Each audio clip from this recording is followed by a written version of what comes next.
The message came at 3:47 in the morning. Earth Standard Time. Lieutenant Beek Jasu sat alone in the communications center at Proxima Station, drinking her third cup of coffee and watching data streams scroll across her screens. It was a quiet night. Most nights were quiet. Humanity had spread to 12 colony worlds and space was peaceful. The wars of Earth were ancient history. People didn't fight anymore. They built things. They explored. They raised families on new worlds under alien suns. Then her screen flickered. A transmission was coming through from Nova Eden, humanity's newest and most distant colony. Jasu set down her coffee and leaned forward. Nova Eden had been silent for 3 days. Command assumed their communication array had failed. Equipment broke down all the time on frontier colonies. It was nothing to worry about, but this transmission was not a repair request. The audio was broken and filled with static. Jasu heard screaming first, then weapons fire. Then a woman's voice, desperate and fast. "This is Nova Eden Colony to any ship, any station, please respond. We are under attack. Repeat, we are under attack. They came without warning. They are killing everyone. Please, someone help us. Please." The transmission ended. Jasu's hands were shaking. She played it again. Then again. The screaming sounded the same each time. She forwarded the message to her commanding officer with a priority flag. Within an hour, the entire station was awake. Within 2 hours, Admiral Park Daeho stood in the command center, his face gray and his eyes fixed on the screen. "Send a reconnaissance drone," he ordered. Maximum speed. The drone reached Nova Eden 2 days later. It transmitted footage for 11 minutes before something destroyed it. 11 minutes was enough. Admiral Park watched the footage alone in his quarters first. Then he watched it again with his senior staff. Nova Eden was gone. The colony that had housed 2.3 million people, farmers, scientists, teachers, children, was now ash and rubble. The buildings were destroyed. The fields were burned. Bodies lay in the streets, in the parks, in front of schools. The drone's cameras showed everything in perfect detail. There was nowhere to hide from what had happened. The Admiral's daughter had lived on. Nova Eden, she had moved there with her husband and 2 sons to start a farm. She had sent him pictures of her boys playing in the red grass. She had told him the sunsets were beautiful. Park did not cry. He did not speak. He watched the footage until it ended, and then he gave orders. "Search for survivors. Send every ship we have." The rescue teams found Dr. Kim Yuna and 847 others hiding in an underground bunker beneath the colony's research station. They were hungry, dehydrated, and terrified. Many were injured. All of them had lost someone. Dr. Yuna was a xenobiologist. She had been studying soil samples when the attack began.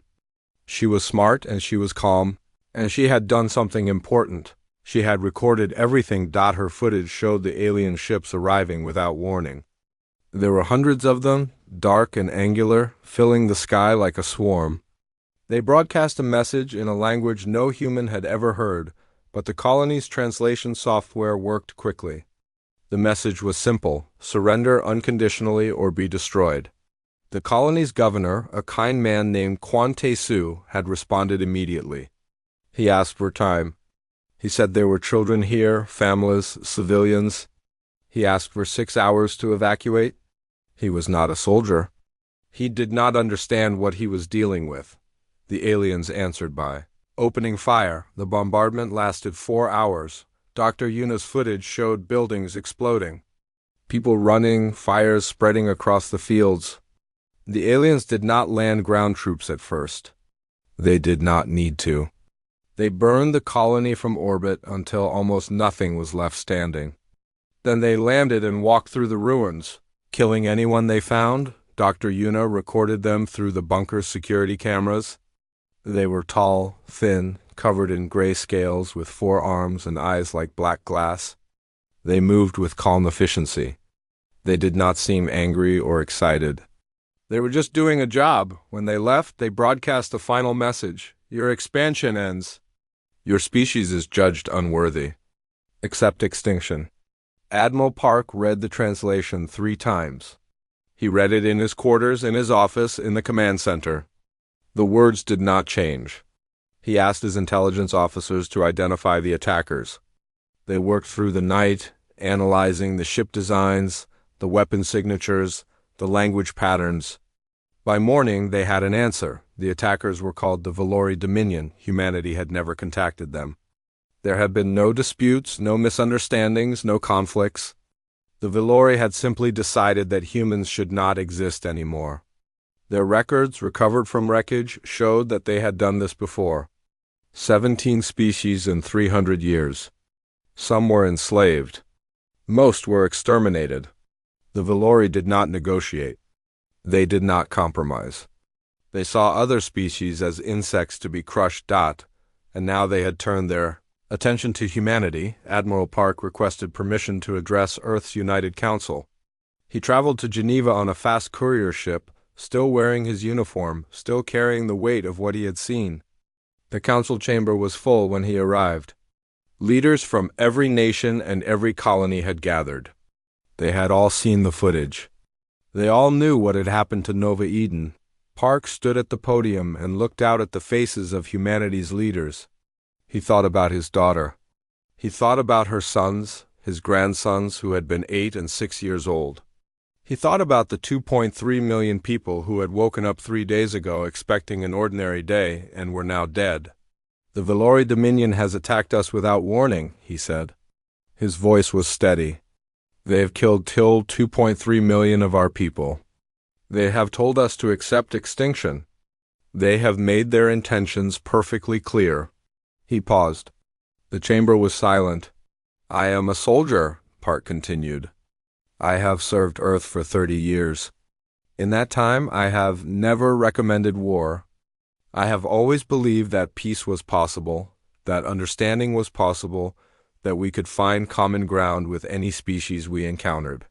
He took a breath. I was wrong. There is no common ground with the Valori.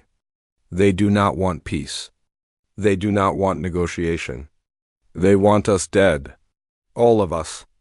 Every man, woman, and child. Every colony, every city, every family. He looked at Chancellor Omina, who sat in the center of the chamber. She was a diplomat, a peacemaker, a woman who had spent her life building bridges. Her face was pale, but her eyes were steady. They want war, Admiral Park said. I recommend we give them one they'll remember. Chancellor Omina had not slept in 3 days. She sat in her office in Geneva, staring at reports, watching footage, reading the same words over and over again. Accept extinction. She had spent 20 years building peace between nations, between colonies, between worlds. She had believed that intelligent species could always find a way to understand each other. She had been wrong. The council chamber filled slowly that morning. Leaders arrived from every corner of human space. Some had traveled for days. Some had not slept either. They took their seats in silence, and they waited for the chancellor to speak. But first, Ambassador Shin Hannah stood up. I have attempted to contact the Valori Dominion, she said. Her voice was calm, professional. She was the head of Xenodiplomatic Relations, and she had spent her career talking to alien species. She had always found a way to communicate, to understand, to find common ground. I sent 17 transmissions over the past 48 hours. I offered negotiations. I asked for their demands. I requested a meeting. She paused. The chamber was silent. They responded once, Hannah continued. They sent back a recording. She pressed a button on her tablet. The chamber's speakers crackled to life. The recording was the same footage from Nova Eden, the bombardment, the screaming, the fires, the bodies. It played for 30 seconds, and then it stopped. That was their response, Hannah said quietly. That was their answer to diplomacy. She sat down. No one spoke. General Choi Taiyang stood up next. He was the supreme commander of Earth's defense forces, a tall man with gray hair and a scar across his jaw. He had fought in the last war on Earth 50 years ago, before humanity had united. He knew what war looked like. He knew what it cost. Our intelligence teams have been working around the clock, he said. We have analyzed Valori records recovered from Nova Eden. We have studied their history. We have learned what we are facing. He activated a holographic display. It showed a map of the galaxy with the Valori Dominion's territory marked in red. The territory was vast, spanning dozens of star systems. The Valori have conquered 17 species in the past 300 years, Choi said. 12 of those species were exterminated completely. The other 5 were enslaved. None of them survived as free peoples. None of them were able to resist. He zoomed in on one star system after another, showing the remains of civilizations that no longer existed. The Valori do not negotiate, he continued. They do not compromise. They do not accept surrender. When they decide a species is a threat, they destroy it. Completely, they have never failed. He turned off the display and faced the council. They have decided that humanity is a threat. They have begun our extermination. Nova Eden was the first strike. It will not be the last. The chamber erupted in voices. Some leaders called for immediate retaliation. Others demanded more attempts at negotiation. Others wanted to evacuate the outer colonies and build defenses around Earth. Chancellor Oh let them speak. She let them argue. She understood their fear. She felt it too. Then Dr. Yun Kong stood up. He was not a soldier or a politician. He was a historian, a scholar who had spent his life studying human warfare. He was old and thin, with white hair and glasses, and he spoke softly. But when he spoke, people listened. I have studied war for 50 years, he said. I have studied every conflict in human history, from the earliest battles to the last war before unification. I have studied how we fight, why we fight, and what happens when we fight. He looked around the chamber. The Valori believe they know what humanity is. They have judged us. They have decided we are weak, that we will surrender, that we will accept extinction without resistance. They believe this because we have been peaceful, because we have not fought a war in 50 years, because we have chosen cooperation over conflict. He paused. They are wrong. He walked to the center of the chamber, his hands clasped behind his back. Humanity has spent 10,000 years perfecting the art of killing each other, he said. We have fought with stones and spears, with swords and guns, with bombs that can destroy cities. We have fought in jungles and deserts, on mountains and oceans, in the air and in space. We have never stopped improving our weapons. We have never stopped finding new ways to destroy our enemies. His voice grew stronger. We stopped fighting because we chose peace, not because we forgot how. The knowledge is still there. The capability is still there. The will is still there, buried beneath 50 years of cooperation and understanding. The Valori have made a terrible mistake. They have awakened something they do not understand. He turned to Chancellor Oh. We did not want this war. We did not seek it. But it has come to us and we must answer it. If we do not, we will die. All of us.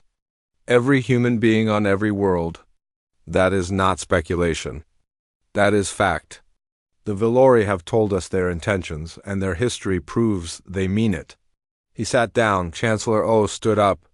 The chamber fell silent. I have spent my life building peace, she said.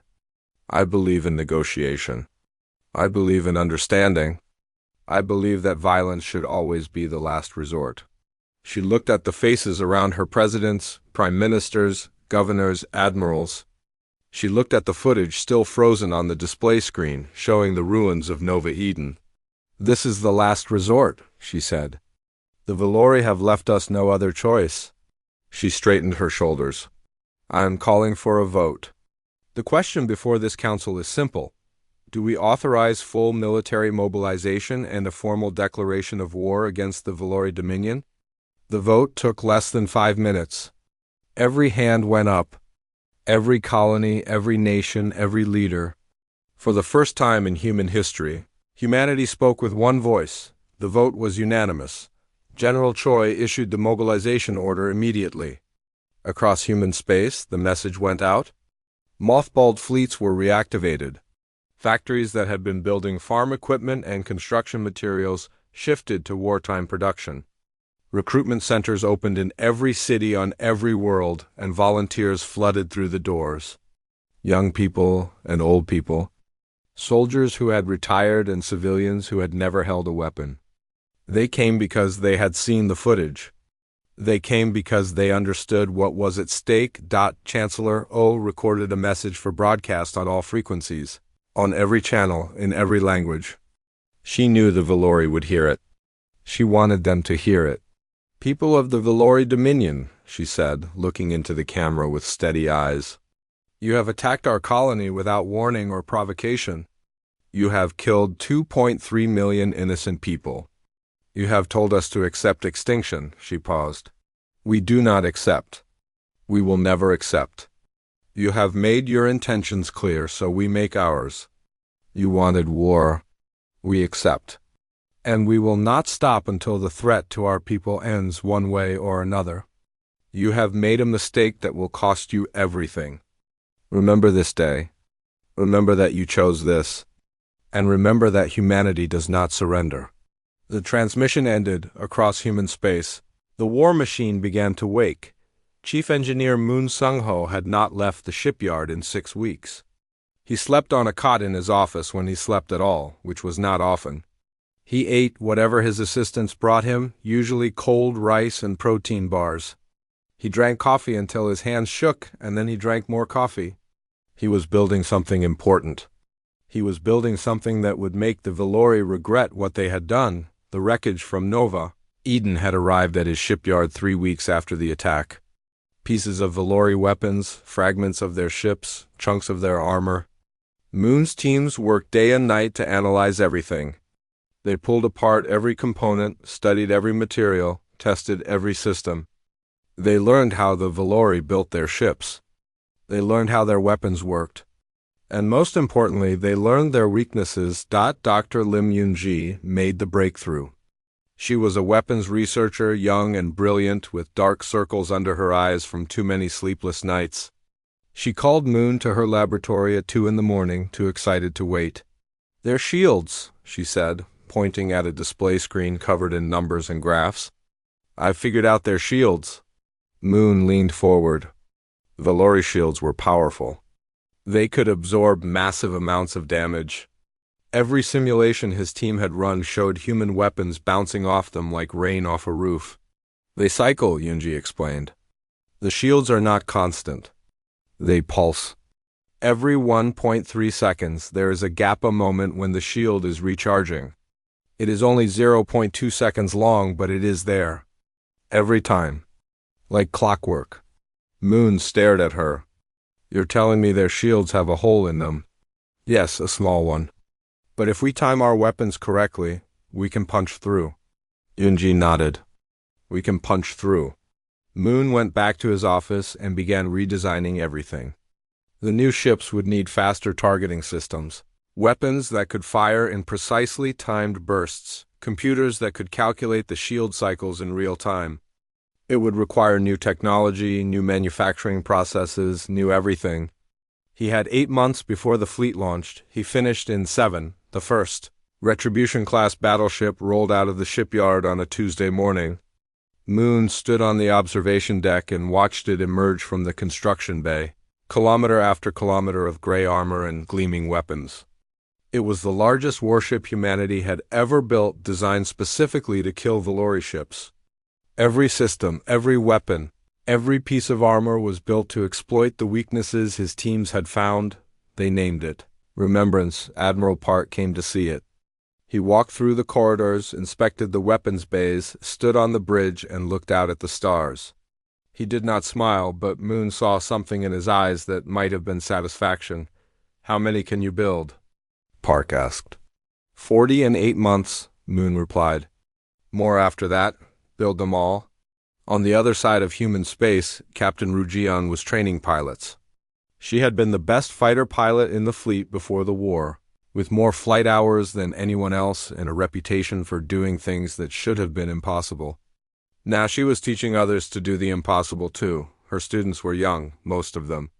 They had been cargo pilots, shuttle drivers, recreational flyers.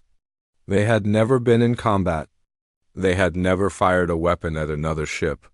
They had never watched someone die. Jian changed that. Her training program was brutal. 16-hour days in simulators, running combat scenarios over and over until the students could do them in their sleep. Live-fire exercises that pushed ships to their breaking points. Physical conditioning that left cadets vomiting and crying. The Valori think we are soft, Jian told them on the first day. They think we are weak because we chose peace. They think we will break when we face them in battle. She walked down the line of cadets, looking into each of their faces. You are going to prove them wrong. You are going to fly into their guns and kill them. You are going to watch your friends die and keep fighting. You are going to be afraid every single moment, and you are going to do your job anyway. That is what I am going to teach you. That is what you are going to learn. Some of them quit. Most of them stayed. By the end of 8 months, Jian had trained 3,000 pilots who could match any Valori flyer in the galaxy on the ground. Sergeant Han Daoan was preparing the infantry.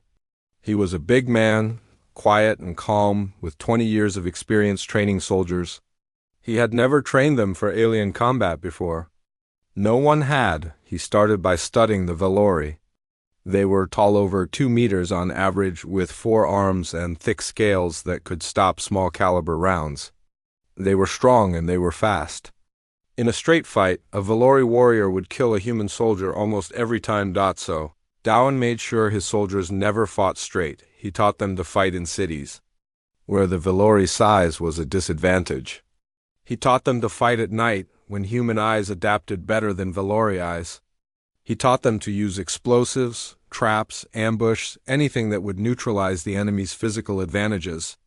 He taught them to be fast, to be smart, to be vicious. You cannot beat them with strength, he told his troops. So you beat them with everything else. You beat them by being better at war than they are. Humans have been fighting wars for 10,000 years. We know tricks they have never seen. His soldiers learned. They learned fast. Intelligence made a breakthrough too. A Valori scout ship wandered too close to human space and a patrol group captured it. The crew was brought to a secure facility for interrogation. They were arrogant at first, certain that the Valori Dominion would rescue them, certain that humanity would fall. Then the interrogators showed them the footage of the new fleet. They showed them the Retribution-class battleships, the fighter squadrons, the ground forces training with weapons designed to kill Valori warriors. They showed them the factories running day and night, producing more ships, more weapons, more equipment. The Valori stopped being arrogant under interrogation. They revealed something important the Dominion had expected: humanity to surrender after Nova Eden. That was how it always worked. One massive attack, one demonstration of power, and the target species collapsed. The Valori had no plan for a prolonged war. They had no plan for an enemy that fought back. Admiral Park read the interrogation reports in his quarters. He read them 3 times, and then he called his senior staff together. They think we are already beaten, he said. They are waiting for us to give up. They have no idea what is coming. 8 months after Nova Eden, the fleet was ready. 200 warships, including 40 Retribution-class battleships, 50,000 fighters with trained pilots, 2 million ground troops equipped with weapons designed to kill Valori. It was the largest military force humanity had ever assembled, and every single person in it knew why they were fighting. Admiral Park stood on the bridge of the Remembrance and looked out at the fleet spread across the stars. 200 ships waiting for his order. Millions of people ready to fight and die for their species. He thought about his daughter. He thought about Nova Eden. He thought about the message the Valori had sent. Accept extinction. He opened a channel to the fleet. This is Admiral Park, he said. We are about to go to war. Many of us will not come home. But we fight for everyone who cannot fight for themselves. We fight for the dead of Nova Eden. We fight for our families, our worlds, our future. He paused. The Valori wanted to see what humanity could do. Let's show them. The fleet jumped to hyperspace. The Battle of Kestrel Reach was supposed to be a Valori victory. Their intelligence had tracked the human fleet for 3 days. watching it move through hyperspace, predicting where it would emerge. They assembled a force of 900 ships 3 times the human numbers and positioned them in a perfect ambush formation. When the humans arrived, the Valori would surround them, crush them, and end the war before it truly began. That was the plan. Admiral Park knew about the ambush.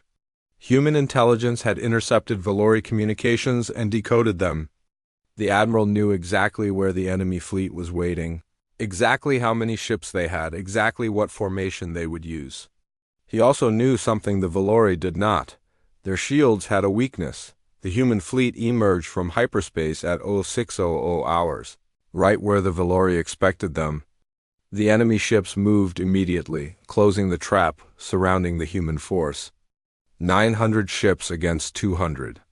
The Valori commander broadcast a message: "Surrender and your deaths will be quick." Park did not respond. Instead, he gave an order. Every human ship activated its targeting computer, synchronized to the same timing signal. Every weapon locked onto a Valori ship and waited. The computers counted down: 1.3 seconds, 1.2 seconds, 1.1 seconds, and at exactly 0.2 seconds before shield regeneration. Every human weapon fired at once. The Valori shields flickered and died. Missiles and plasma bolts punched through armor that had never been breached before. Valori ships exploded across the battlefield, one after another. The enemy fleet, which had expected an easy victory, suddenly found itself being torn apart. The Valori commander screamed orders, trying to reorganize his forces, trying to understand what was happening. His ships fired back, but human pilots were faster, more agile, weaving through the enemy formation and striking from angles the Valori could not defend. Captain Rujian led her fighter squadron through the heart of the enemy fleet, destroying 3 capital ships before they could bring their weapons to bear. The battle lasted 4 hours. When it ended, 600 Valori ships were burning wreckage. The rest had fled. Human losses were 17 ships. 17 ships against 600. Across the galaxy, the news spread. The Valori Dominion had lost a major battle for the first time in 300 years. They had lost it badly. They had lost it to a species they had dismissed as weak and unworthy. Admiral Park did not celebrate. He gathered his fleet, repaired what could be repaired, and moved deeper into Valori territory. The second battle was at Tessari Prime. The Tessari were a small species, gentle and intelligent, who had been enslaved by the Valori for 200 years.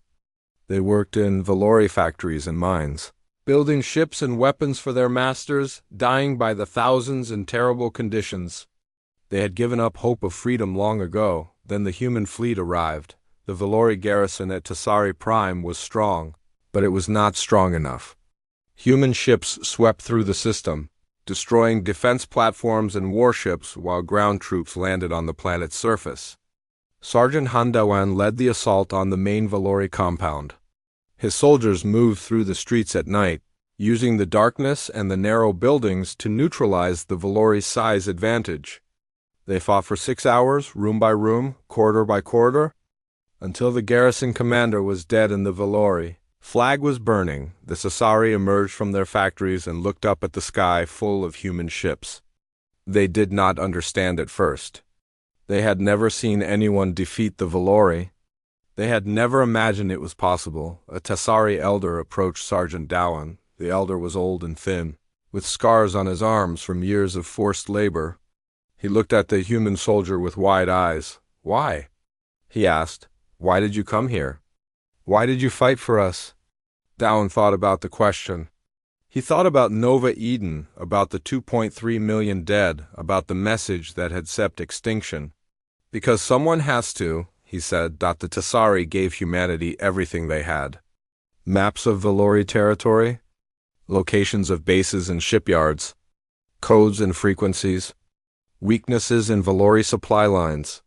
They did not ask for payment. They only asked for one thing: the chance to fight alongside the humans against their former masters. Admiral Park gave them that chance. Other enslaved species heard what happened at Tessari Prime. They heard that the humans had come, that they had defeated the Valori, that they had freed the Sasari. Hope began to spread through the Dominion's conquered worlds. Small rebellions broke out. Sabotage increased. The Valori found themselves fighting not just the human fleet, but the anger of every species they had oppressed for 3 centuries. Captain Rugian led the raid on the Valori shipyard at Korath Station. It was one of the largest shipyards in the Dominion, producing dozens of capital ships every year. Intelligence reported 12 new battleships in the final stages of construction, almost ready to launch. If those ships joined the Valori fleet, the war would become much harder. Gian volunteered to stop them. She took a strike force of 200 fighters and 4 destroyers. They jumped into the system at high speed, catching the Valori defenders off guard. Gian led her squadron straight at the shipyard while the destroyers engaged the defense fleet. She flew through a storm of weapons fire, weaving between beams and missiles. Her hands steady on the controls. The shipyard's shields were down for maintenance on the new ships. Gian saw the opening and took it. She fired everything she had into the construction bays, targeting the reactor cores of the unfinished battleships. One by one, they exploded. 12 ships that would have killed thousands of humans died before they could ever launch, but the Valori hit back. A defense turret caught Gian's fighter with a glancing shot. Alarm screamed in her cockpit. She looked down and saw that her left arm was gone below the elbow. Taken by shrapnel. Her squadron commander called for her to pull back to get to a medical ship. She refused. "Not until the mission is done," she said through gritted teeth. She flew for another 20 minutes with one arm, destroying 2 more construction bays before the strike force withdrew. Only when she was back in hyperspace did she allow herself to pass out. She woke up in a hospital ship with a prosthetic arm and a promotion to captain of her own carrier. Admiral Park visited her personally. "You should have pulled back," he said. "The mission wasn't done," she replied. He almost smiled. The war continued. Battle after battle, system after system, the human fleet pushed deeper into Valori territory. They liberated more enslaved species. They destroyed shipyards and supply depots. They killed Valori soldiers by the thousands, then the tens of thousands, then the hundreds of thousands. The Dominion, which had never lost a war, was losing this one. Sergeant Down captured a Valori command center on a moon called Veth. His soldiers seized the computers before the Valori could destroy them, and intelligence teams pulled out everything they could find. Most of it was tactical data fleet positions, supply routes, defense plans, but there was something else too. A file marked with the highest security classification. Dow and read it himself. It was the Valori's original plan for humanity. After Nova Eden, they had expected the humans to surrender within 30 days. When the surrender came, the Valori would begin systematic extermination. Every human colony would be destroyed. Every human city would be burned. Every human being, man, woman, and child, would be killed. The Valori had planned to erase humanity completely, to wipe them from the galaxy as if they had never existed. Dowan sent the file to Admiral Park. The Admiral read it alone in his quarters. He read it 3 times, just like he had read the first message from Nova Eden. Then he called his staff together. "They plan to kill us all," he said. His voice was quiet, cold. "Every single one of us. They thought it would be easy." He looked at the star map showing Valori territory. They had taken half of it already? The Dominion's fleets were broken, their shipyards destroyed, their conquered species rising up against them. "The Valori homeworld is within range," he said. "We're going to finish this." A week later, the Valori High Command sent a transmission. They offered a ceasefire. They would withdraw from all human territory. They would release all enslaved species. They would pay reparations for Nova Eden. They asked only that humanity stop advancing. Admiral Park read the offer. He thought about his daughter. He thought about 2.3 million dead. He thought about the file that described humanity's planned extinction. He sent back one word. No. The fleet advanced toward the Valori homeworld. The Valori homeworld was called Vorath Prime. It was a large planet with gray skies and black oceans, home to 11 billion Valori. For 300 years, it had been the heart of the Dominion, the center of an empire that had crushed 17 species. No enemy had ever come close to it. No enemy had ever threatened it. Until now. Admiral Park's fleet emerged from hyperspace and surrounded the planet. 200 warships took up positions in orbit, their weapons pointed down at the cities below. Fighter squadrons patrolled the space between the ships, watching for any sign of resistance. There was none. The Valori defense fleet was gone, destroyed in a dozen battles across a dozen systems. The orbital platforms were silent. Their crews fled or dead. Vorth Prime was defenseless. Park stood on the bridge of the Remembrance and looked down at the planet. 11 billion people. Cities that stretched across continents. Factories, schools, hospitals, homes. Families with children. Old people who had never held a weapon. Young people who had been born after the war with humanity began and had never known anything else. He could destroy them all. One order, and his fleet would turn the planet to ash.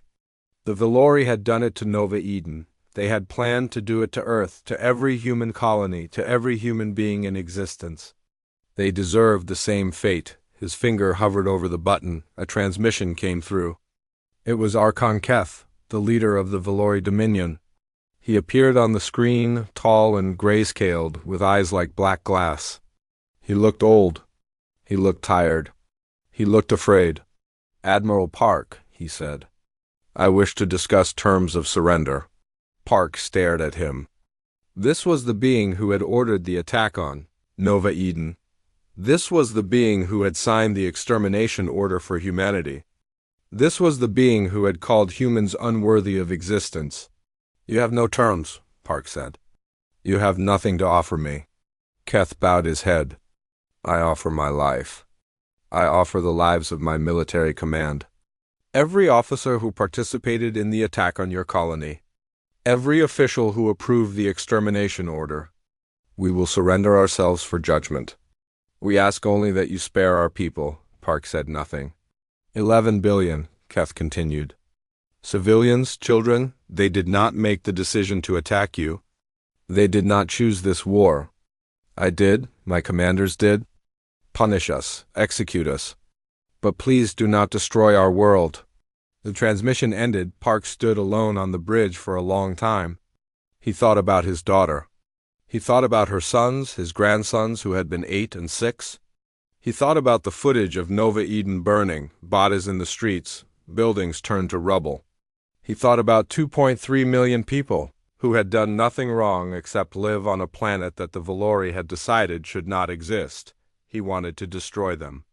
He wanted to make them feel what humanity had felt. He wanted to burn their world and salt the ashes. A shuttle docked with the Remembrance. Chancellor O'Mina came aboard. Along with Dr. Kim Yuna and 12 other survivors from Nova Eden, they had traveled from Earth to be here for this moment. They had asked to speak with the Admiral before any decision was made. Park met them in the conference room. He looked at Yuna, at her scars and her tired eyes, at the weight she carried from everything she had seen. She had lost her husband on Nova Eden. She had lost her friends, her colleagues, her home. She had recorded the attack and watched everyone she knew die. If anyone had the right to demand vengeance, it was her. "What do you want me to do?" Park asked her. Yuna was quiet for a moment. She looked out the window at Vorth Prime hanging in space, gray and vulnerable. "I want them to suffer," she said. "I want them to feel what we felt. I want their children to cry like ours did. I want their cities to burn like ours did." She took a breath. "But that is not why we came here," Park waited. "We came here to end a threat," Yuna said. "The Valori were a danger to humanity. They wanted to exterminate us. We had to stop them. We have stopped them. Their fleet is destroyed. Their empire is broken. They will never threaten us again." She turned to face him. "But if we destroy them, if we kill 11 billion people who cannot fight back, we become what they were. We become the monsters. We become the species that other races fear and hate. We become the next Valori Dominion." Chancellor O stepped forward. "She is right," she said. "We have won this war. We have proven that humanity can defend itself. We have shown the galaxy what we are capable of. Now we must show them what we choose to do with that capability. Park looked at the other survivors. They were nodding, all of them. People who had lost everything, who had seen their families die, who had every reason to want revenge. They were asking him to show mercy. He thought about it for a long time, then he made his decision. The terms of surrender were broadcast across the planet and across the galaxy. The Valori Dominion would be completely disarmed. Every warship would be destroyed. Every weapon would be melted down. They would never be allowed to build a military again. They would pay reparations to Nova Eden survivors and to every species they had conquered. The payment would continue for 100 years. It would not bring back the dead, but it would help the living. Every Valori officer who had participated in the attack on Nova Eden would be arrested and tried for genocide. Every official who had approved the extermination order would face judgment. The guilty would be executed. This was not negotiable. Valori territory would be open to inspection indefinitely. Human observers would watch for any sign of military buildup, any hint that the Dominion was trying to rebuild its power. If they found anything, the terms would change, but there would be no extinction. No genocide in return. The 11 billion civilians on Vorth Prime would live. Their children would live. Their species would continue. Archon Keth accepted the terms. He had no choice. He was arrested along with his entire military command, 400 officers who had planned and executed the war against humanity.